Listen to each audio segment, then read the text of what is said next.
I hung it at the entrance. Take care of it for a week. Huh? Take care of what? My usually self-centered sister-in-law suddenly called me out of the blue. She said she left her baby in a reusable bag at our doorstep. But we moved yesterday? As soon as she heard my reply, my sister-in-law started yelling. I'm overseas. Find him right away. I hurriedly drove to the house we used to live in, but the baby was nowhere to be found. I thought, I have to call the police. With trembling hands, I took out my phone, little knowing the horrifying truth that awaited me. 10 years ago, I married my husband Ben and we lived together. We wanted children, but it didn't happen, and before we knew it, I was 38. Taking advantage of me was my sister-in-law, Tiffany, 5 years my junior. Her husband was a CEO, and my husband worked for his company. Using his position, Tiffany, who lived just a 10-minute drive away, often asked me to do her shopping, and after she got pregnant, she called me over more often, even making me clean the house and cook dinner.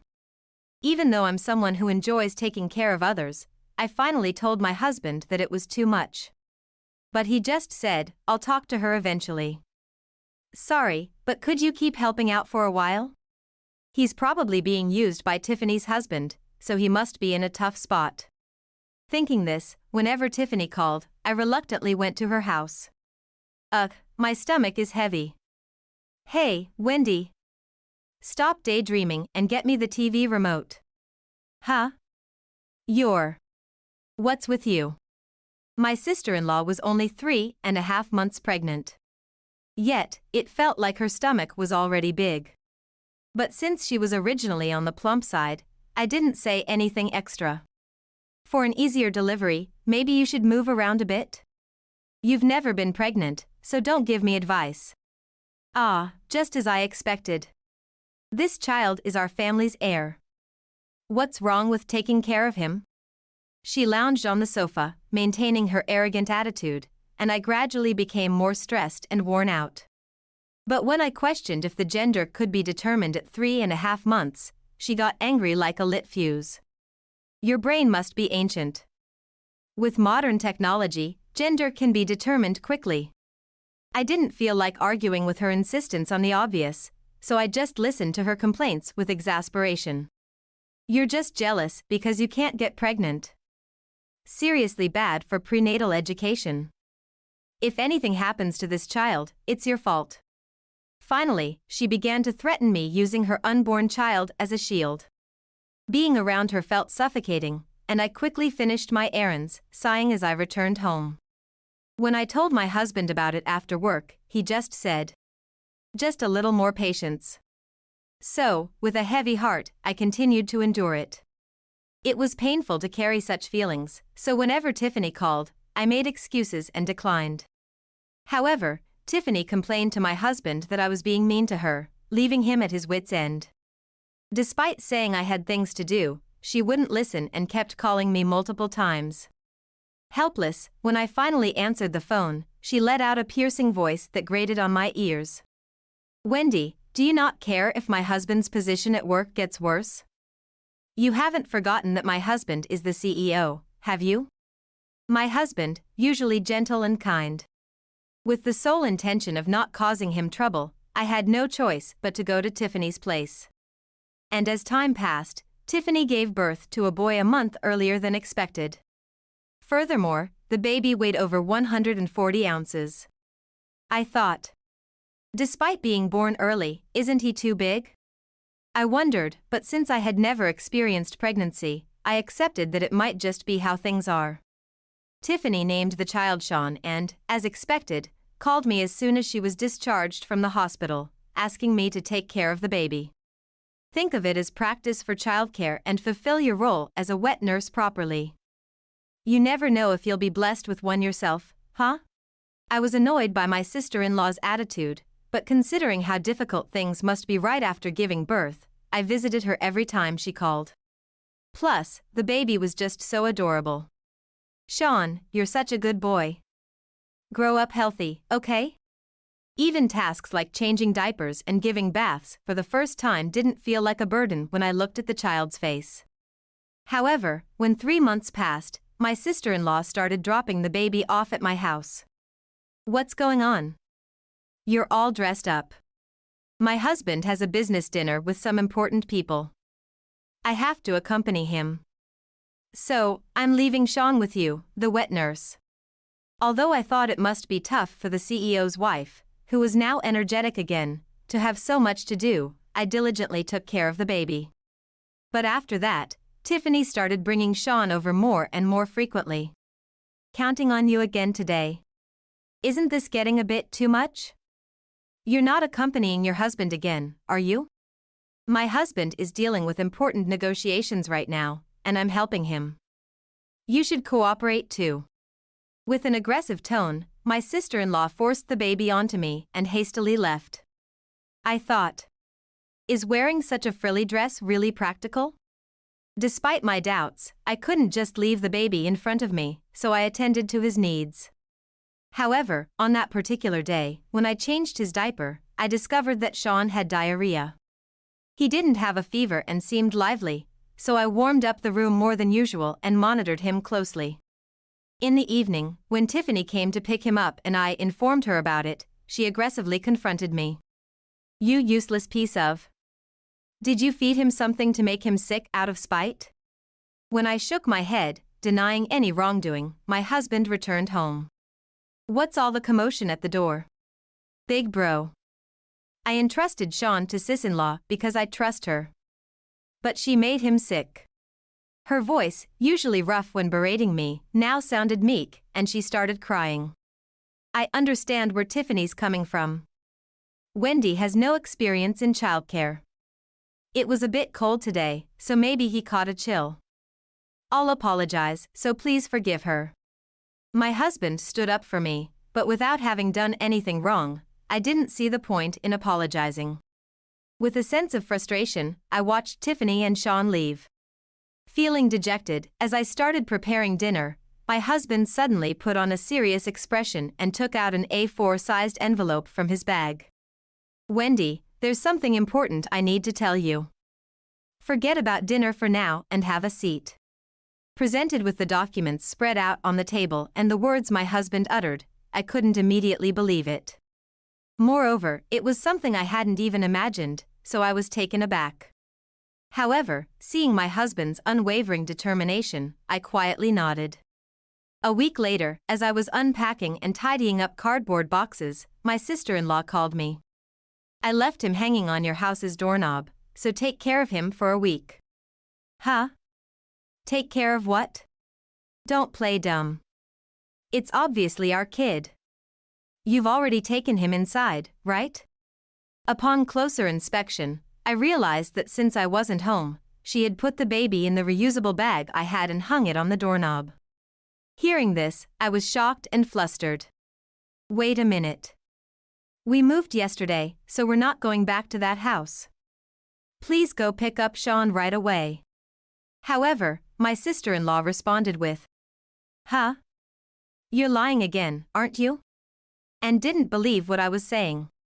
But when I responded with a serious tone, insisting it was true, she suddenly panicked. Turns out, she had left Sean behind 5 hours ago. And to my surprise, I learned she was currently traveling abroad. It was still chilly despite being spring, and the temperature hadn't risen much that day. Go pick up Sean right now. Hurry. More concerned about the baby than infuriated by my sister-in-law's attitude, I immediately drove off. An hour later, I arrived at our old house and checked the doorstep, but there was no sign of Sean. I thought. And no reusable bag. Why? I searched the yard thoroughly and asked neighbors, but everyone just said, I don't know. I thought. How come there were no cries either? Feeling like there was no use continuing the search, I thought of calling the police, and I grabbed my phone. That's when I received a call from someone. What? What do you mean? Listening to the shocking content, I was speechless. After the call ended, unable to process my thoughts, I walked around in a daze until my sister-in-law called. He was in the reusable bag hanging on your doorstep, right? About that, he's nowhere to be found. Seriously. This is bad. If we don't find Sean, my husband will divorce me, and it'll be your fault.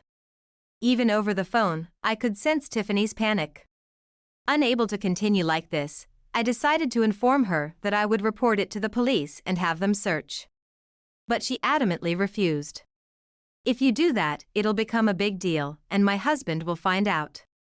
Isn't Sean more important than your image? Sean is just a tool for extracting money from my husband.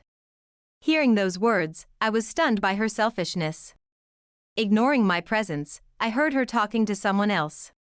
After a while, Tiffany said something even more unbelievable. My flight for today got cancelled, but I'll return tomorrow. Don't let my husband find out. If you find Sean, let me know immediately. I'll do what I can. After hearing my response, Tiffany seemed satisfied and hung up. The next day, as I waited at the airport, Tiffany appeared arm in arm with a man. Upon seeing me, she approached with a displeased expression. Wendy. What are you doing here? Did you find Sean? I came to tell you something important. Sean is gone, out of your reach. It's too late. With a downcast, sorrowful expression, I delivered the news, and Tiffany began to fluster. That's a lie. What am I supposed to tell my husband? You useless. Find another baby that looks similar and bring it here. How could you say that? Aren't you still a mother? Suggesting that we find another baby of similar age to pass off as Sean to her husband, Tiffany's selfishness enraged me. Filled with anger and sadness, I couldn't help but shed tears. But as I wiped away the tears from my cheeks, I firmly met her gaze. Instead of searching for a look-alike, talk to this person. As I said that, a woman hiding behind me, her hood pulled low, finally revealed her face. And not just Tiffany, but also the man beside her, trembled visibly. Yes, she was the wife of Tiffany's cheating partner. Too shocked to move, the man was then berated by his wife, who exclaimed, "You scum! I'll beat some sense into you." And without hesitation, she delivered a resounding slap to him, right then and there. The force was so intense that passers-by stopped in their tracks. Cradling her husband as he slumped to the ground, she turned her gaze toward Tiffany. Then, Tiffany quickly paled and started speaking rapidly. Excuse me. Please don't get the wrong idea. We're not in that kind of relationship. Huh? Hold on, Wendy. Stop recording with your phone. Despite trying to cover it up, my sister-in-law flipped out on me for having my phone up, seemingly to capture the scene. But I remained calm. So, how do you explain this? From the envelope I had brought, I pulled out emails between my sister-in-law and her affair partner, as well as cozy photos I found on social media. Tiffany forcibly snatched them from me and glared at me. Snooping around like that is despicable.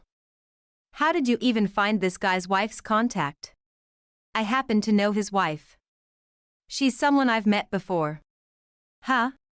When I saw my sister-in-law's affair partner on social media, I recognized him as the husband of the woman who does my hair at the salon. Though he was also a hairstylist, his wife owned multiple salons and was skilled and successful.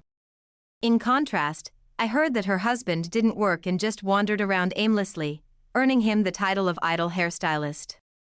When I went to inform his wife about Tiffany's affair trip, she said, "I've had enough. I'm joining in too." And came along. Though she usually had a gentle and kind demeanor, I was honestly surprised at how scary she could be when angry. Facing the philandering idle hairstylist, his wife, rubbing their hands together like a fly, continuously begged, "Please don't divorce me." Meanwhile, I sensed her strong determination as she steadfastly shook her head. And Sean turns out to be a child from infidelity, huh? Huh? You're just saying random things with no evidence. But being born a month early and weighing over 140 ounces is quite large, isn't it? And you're probably hiding the actual number of weeks, right? As I said this, I presented documents from another envelope, a maternity record book and proof that Tiffany's husband and Sean weren't related. You're playing dirty tricks. But if I tear these up, it'll be as if nothing happened. Tiffany snatched the DNA test results from me and tore them up on the spot, looking smug. She probably thought she could get away with it, but it wouldn't be that easy. It's better to talk directly with the person who gave me these documents. When I turned my phone screen toward Tiffany, her eyes and mouth widened so much it looked like she was about to scream. And for good reason. On the screen was Tiffany's husband. I hadn't been recording, I had been video calling with Tiffany's husband the whole time. Tiffany. You lied about going to your parents' house, and you dared deceive me like this. Well. I mean, Repeating words that made no sense at all, my sister-in-law stumbled. Standing before her, I spoke slowly. Listen carefully, because I'm going to explain everything step by step. A week ago, Tiffany's husband, after finding emails between Tiffany and her affair partner, had suspicions and decided to get a DNA test for Sean. At the same time, he lied to Tiffany about going on a week-long business trip. Then Tiffany, upon receiving the email from her affair partner, immediately booked a trip online. In her excitement, she didn't even think about erasing her browsing history. On the day of the trip, Tiffany put Sean in a reusable bag, hung it on the doorstep of the house where I used to live, and happily skipped off to the train station. Your husband, who was following you, ended up rescuing Sean. If he hadn't, who knows what would have happened after being left on the doorstep for over 5 hours. Huh? So, Sean is alive? Yeah, he's with me right now. When I couldn't find Sean and was about to call the police, Tiffany's husband called me instead.